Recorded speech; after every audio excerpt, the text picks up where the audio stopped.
This is Brother Peter Diamond, vaticancatholic.com. The obstinate defenders of the Vatican II Antipopes are similar to the idolatrous king mentioned in Daniel chapter 14. The king worshipped the false god Bel. The false traditionalists and other members of the Novus Ordo sadly become idolaters like the worshippers of the false god Bel by ignoring the fact that Antipope Francis is a heretic who denies Catholic dogmas. Francis accepts Judaism, teaches that Protestants and schismatics are in the Church, and much more. Those irrefutable facts about Antipope Francis's heresies and his open embrace of Christ denial don't cause the false traditionalists or other members of the Novus Ordo I'm referring to reject Francis as a heretic, as the facts should. On the contrary, they fully accept him despite knowing about these facts, and on any occasion that Francis might say or do anything which happens to be consistent with Catholic teaching, they will proclaim it from the housetops as if it's some tremendous victory. They will announce and promote it with triumphant glee, as if it proves that he has the Catholic faith or opposes evil, as if a documented heretic who accepts false religions somehow becomes a legitimate Catholic because he occasionally says something true or Catholic. It's absurd and it's disgraceful, but it reminds me of the story in Daniel chapter 14 concerning the king and the false god Bel. Daniel was the guest of King Cyrus, king of the Babylonians. Daniel adored the Lord God, but the king and the Babylonians adored the false god and idol Bel. We read in Daniel 14:3 that the king asked Daniel why he doesn't adore Bel. Daniel responded by saying that he doesn't worship idols made with hands, but the living God who created heaven and earth. In a similar way, a true Catholic, when questioned why he doesn't acknowledge Antipope Francis to be the Pope, would explain that he cannot regard a heretic, a person clearly devoid of the Catholic faith, as a pope, for such a person lacks the attributes of a true pope, just as an idol lacks the attributes of the living God. The king responded to Daniel's statement that he doesn't worship idols made with hands but the living God by saying, quote, "You do not think Bel is a living God? Do you not see how much he eats and drinks each day?" End quote. As part of the cult of Bel, the Babylonians would set out food and drink for the idol each day. The king was thus saying to Daniel, "Doesn't Bel exhibit the signs of life? Doesn't he eat and doesn't he drink?" In response, Daniel smiled and said, quote, "Do not be deceived, O king. It, Bel, is only clay inside and bronze outside. It has never eaten or drunk anything." End quote. Daniel was telling the king that Bel is not alive. It's just an idol which lacks the attributes of the living God, just as Antipope Francis lacks the attributes of a Catholic pope. The king was enraged by Daniel's words, so he called for the priests of Bel. He told them that if they don't tell him who consumes the food and drink that is set up for Bel each day, they shall die. But if they can show that Bel indeed eats the food and consumes the drink that is prepared for him, Daniel shall die for having blasphemed Bel. So a test was arranged. Food and wine would be left for Bel as usual, but the door would be closed and sealed with the king's own ring. The priests of Bel, however, knew that the whole thing was a fraud. They knew Bel didn't eat or drink anything. They had secret doors by which they would enter the temple of Bel and consume the food and the wine to give the appearance to the king and others that Bel had consumed the provisions. So when the king entered the temple of Bel the next morning, he first asked Daniel if the seals had been broken. In other words, if anyone had entered by that door. Daniel responded by saying, "They are unbroken, O king." And the king, seeing that Bel's table did not have food and drink, and believing that Bel had consumed the provisions set out for him, cried out, quote, "You are great, O Bel. There is no deceit in thee." End quote. One can see how much the idolatrous king wanted to believe the lie. He ignored all of the signs that Bel is not the living God, that he is just the work of human hands, and he was desperately searching for any reason to believe in the fraud.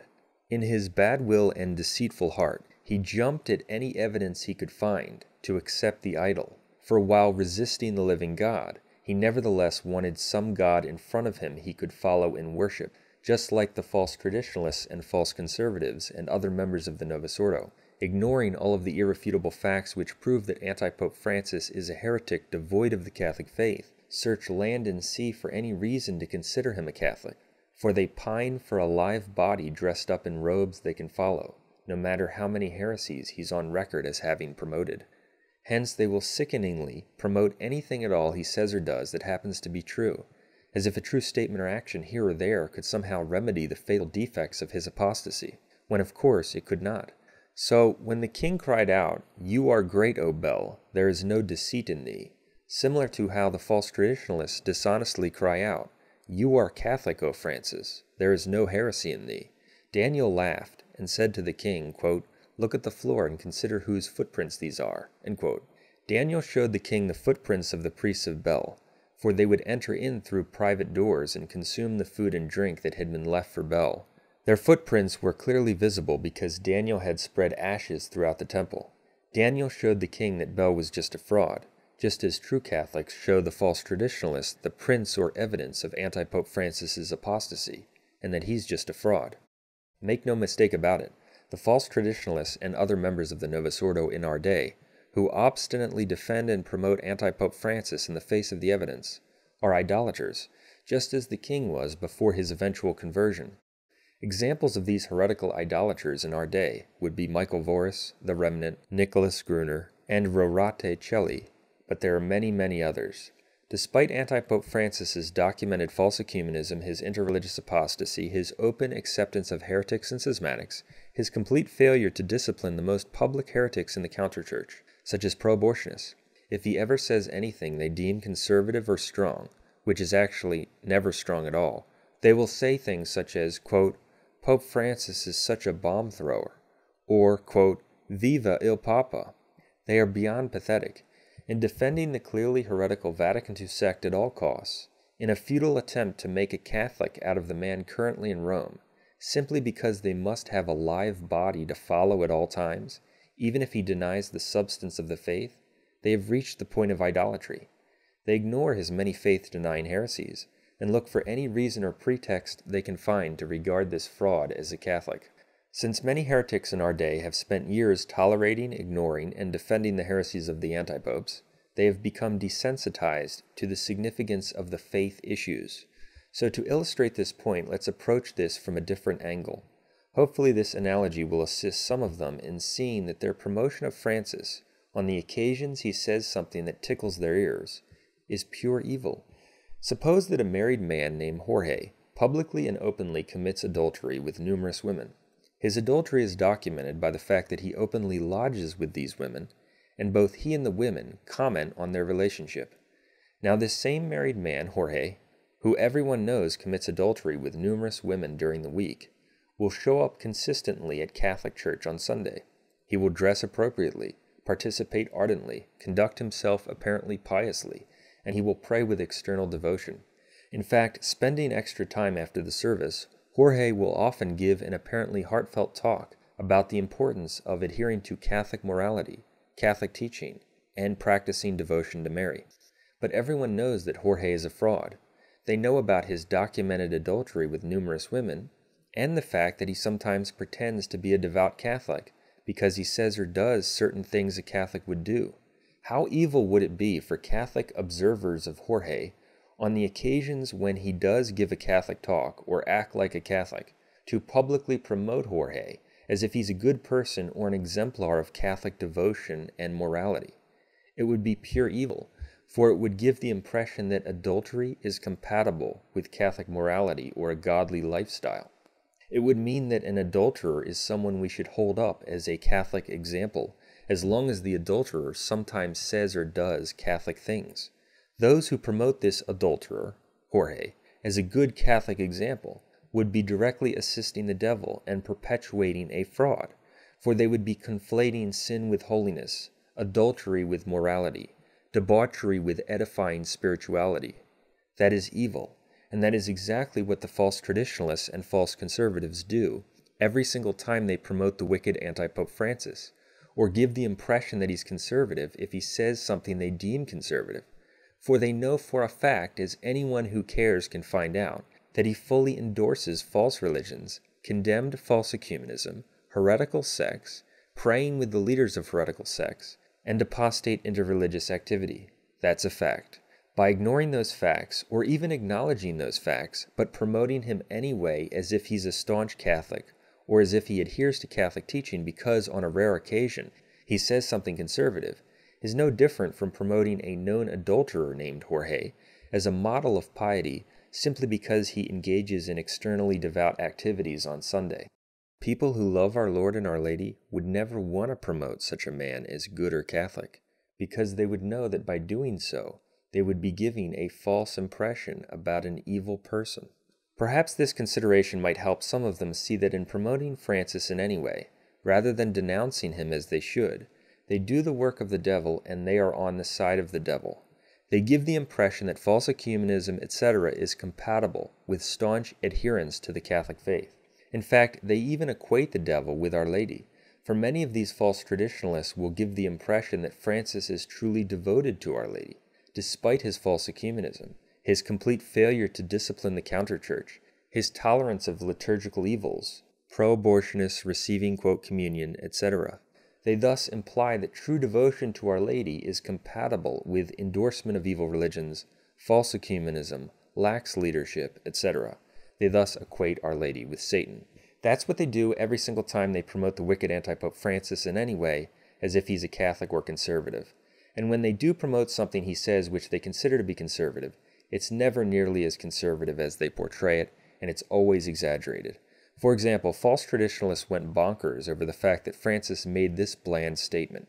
Quoting Antipope Paul VI, he said, quote, "It's an absurd dichotomy to think one can live with Jesus but without the Church, to follow Jesus outside the Church, to love Jesus and not the Church," end quote. In light of this statement, many false traditionalists essentially proclaimed, "Great art thou, O Francis, there is no heresy in thee." They implied that he actually believes the Church is necessary. No, not at all. Even this statement does not mean that true followers of Jesus should or must adhere to the Catholic Church. For Francis holds, as Vatican II teaches in its decree on ecumenism, that Protestants and schismatics are in the Church. Francis holds that every Protestant and, quote, Orthodox schismatic who claims to believe in Jesus and has been baptized is part of the Church of Christ. None of those people can be accused of heresy or the sin of separation, as Vatican II teaches. So of course he would hold that you cannot follow Jesus outside the Church, for all the baptized members of Protestant and, quote, Orthodox sects are in the Church, according to him. He doesn't say that you cannot follow Jesus as a non-Catholic, or as a Protestant, or as a, quote, Orthodox. He doesn't say you cannot follow Jesus outside the Roman Catholic Church. No, he says you cannot follow Jesus outside the Church, and the Protestants and schismatics are part of the Church, according to him. Indeed, he endorses and prays with people who claim to follow Jesus who are not Catholic. He also does not say in this statement that you cannot be saved if you don't believe in Jesus, for he doesn't believe that. He holds that the Jews have been delivered from all evil, that they adhere to a valid religion, and that they don't need conversion. That's a fact. His representative recently taught the same thing. His statement is nothing more than a bland utterance that comes from Antipope Paul VI, the same man who said that Islam is a religion that binds people to God, and that Protestants and schismatics shouldn't be proselytized. And even if Francis made a statement which was totally strong and clear, which he didn't, it wouldn't change the fact that he's a fraud. Pope Pius VI pointed out that manifest heretics typically contradict themselves, or make true statements in the midst of teaching their heresies. And he made it clear that if heretics sometimes say things that are true, or even contradict their heresies, that does not excuse the fact that they are heretics, and they must be held to their heresies. And there are many other examples of Francis's heresies. He's a documented heretic and apostate. Nevertheless, the false traditionalists, ignoring the truth and looking for any way to defend or promote the live body dressed up in robes who is currently in Rome, proclaim, "Great art thou, O Francis, there is no heresy in thee." They are disgusting, and God abominates them. Some of them will even go so far as to praise and emphasize that someone was refused, quote, communion in the hand at one of Francis's services. If that is true, so what? It's a fact that Francis has given, quote, communion in the hand many times, and that he currently allows it all over the Vatican II sect. So even though he approves, quote, communion in the hand, if one person happens to be refused it at one of his services, they will proclaim, "Great art thou, O Francis, there is no heresy in thee." And even if Francis completely opposed, quote, communion in the hand, who cares? It would make no difference. He is just heresy within and apostasy without. There is no Catholicism in him. The guy fully accepts Judaism and denies Catholic dogmas. That's a fact. But according to them, if you just dress up in robes and refuse someone, quote, communion in the hand once in a while, or make a conservative statement on occasion, You can be considered and promoted as a Catholic and a Pope no matter what else you do. That's how pathetic these people are. It's sickening. Their apostasy is analogous to the idolatry of the king. They are searching for any, even the smallest pretext, to regard a clear fraud as legitimate, and they blind themselves to the irrefutable facts and indications that he's not a Catholic.